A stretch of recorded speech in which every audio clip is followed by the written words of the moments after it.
A mola propulsora da motivação seria a busca pela satisfação de todas as necessidades, desde as mais básicas e fundamentais, passando pelas fisiológicas, pessoais e até as sociais, além da vontade de suprir as necessidades emocionais, nas quais buscamos os prazeres e outras emoções positivas, que são inerentes à motivação intrínseca, em conjunto com a tendência de evitar emoções negativas e situações que nos tragam desprazer, frustrações e fracassos. Vamos iniciar a aula que tratará sobre o que compõe os motivos da realização de uma pessoa e começaremos abordando alguns conceitos para entender o que sustenta os motivos de uma ação. O primeiro deles é a autoeficácia, que provém da motivação intrínseca e é basicamente o mecanismo central que regula a tomada de decisão dos planos de ação de uma pessoa. Quem tem uma motivação para a realização transparece um senso de autoeficácia mais do que aqueles que têm baixos níveis de motivação. É a qualidade de quem geralmente se esforça mais, assume mais riscos, responsabilidades e buscam alternativas que são criativas para a resolução dos seus problemas. A motivação está ligada a diversos fatores durante a ação ou a não ação humana. A percepção da competência é, sem dúvidas, um aspecto importante a se levar em conta ao praticar um esporte. Quando um atleta acredita que consegue usar as suas competências físicas, motoras e psicológicas, ele está confiando no seu corpo com as suas características anatômicas, força e agilidade. Ou seja, ele impõe energia, vontade nas tarefas que ele desempenha, principalmente as de desempenho esportivo, nesse caso, e a autoeficácia é uma forma de autopercepção, que envolve mobilizar recursos internos, tanto para avaliar como para interpretar e autojulgar as capacidades, habilidades e competências que são requeridas durante o desempenho esportivo ou para um determinado resultado. Concluindo, a autoeficácia é a crença em si mesmo de que é capaz de realizar aquilo que se propõe a fazer. Já o segundo é nível de aspiração, que não é nada mais nada menos do que o patamar de rendimento que uma pessoa pretende alcançar em uma determinada tarefa. Ela conhece o seu desempenho na mesma tarefa que já foi realizada anteriormente. Ao estabelecer uma meta, o atleta criará expectativas relacionadas à sua realização que podem corresponder ou não às suas capacidades. A persistência diante dos obstáculos após inúmeros fracassos pode ser considerado pelo atleta como uma inadequação do nível de aspiração.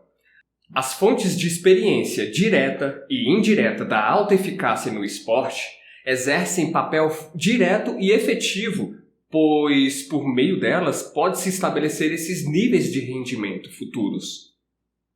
As pessoas com expectativa de êxito optam por metas compatíveis com as suas capacidades, geralmente com um nível médio de dificuldade, nas quais o resultado depende do próprio esforço. Se o indivíduo for bem-sucedido, com certeza ele deverá aumentar o seu nível de aspiração, ou seja, escolher uma tarefa um pouco mais difícil. Já as pessoas que têm medo do fracasso, de maneira geral, escolhem objetivos abaixo dos rendimentos anteriores. Por quê? Porque eles são mais fáceis e evitam, assim, futuros fracassos, ou, inadequadamente, acima deles, gerando um fracasso inevitável, mais evidente e menos penoso. Isso impede que se crie expectativas futuras de sucesso em tarefas com dificuldade menor. Ao optar por uma meta abaixo dos rendimentos anteriores, o atleta certamente a atingirá e evitará aquele sentimento de fracasso. Porém, quando não se esforça como poderia na ação, ele deixa de vivenciar com plenitude o êxito no seu esporte. Atribuição causal. Após uma ação realizada com êxito ou fracasso, o indivíduo busca causas que expliquem esses resultados. O indivíduo é um organismo ativo, capaz de processar informações, o que inclui um autoprocesso mental que determina a ação física humana. O significado que a pessoa atribui aos objetos do mundo são responsáveis em grande parte por sua resposta e por sua percepção da situação. As atribuições do rendimento esportivo são capacidade pessoal, esforço pessoal, dificuldade da tarefa e também contar com o acaso, ou, se melhor preferir, a sorte. Falar de motivo, ainda mais no esporte, sabendo que é algo muito particular e que depende de muitas variáveis, a vencer ou perder não são as únicas possibilidades em uma competição.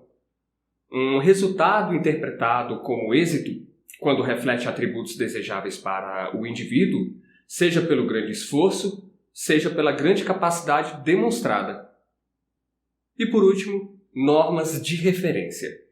Para a avaliação dos resultados de rendimento, é necessário usar diferentes parâmetros, certo?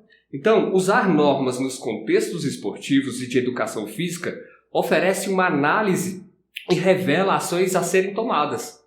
Uma norma de referência pode ser individual, quando se compara o rendimento de um indivíduo com o outro realizado por ele mesmo, ou social, quando a comparação de rendimento ocorre dentro de um determinado grupo de referência. É possível haver uma melhora na motivação ao utilizar-se a norma de referência individual, pois, assim, o indivíduo vivencia adequadamente os êxitos e os fracassos, determinando de forma realista o seu nível de aspiração próprio e independente do que é padronizado. Muitas vezes a gente encontra esses padrões em várias equipes esportivas. A norma de referência pode ser um fator de grande importância na obtenção de um objetivo, podendo favorecer ou prejudicar o desenvolvimento da ação de qualquer atleta. Porém, esse fator não influenciará no bom ou no mau desenvolvimento da ação diretamente, mas pode oferecer informações para atletas individuais ou equipes esportivas, verificando qual a atribuição dada às situações de êxito e de fracasso, e assim adequar conforme as necessidades e objetivos em cada situação. E como desenvolver a motivação para a realização? Fernando é um atleta de jiu-jitsu e compete porque deseja ganhar troféus e medalhas e ter também a melhor atuação que todos na sua academia.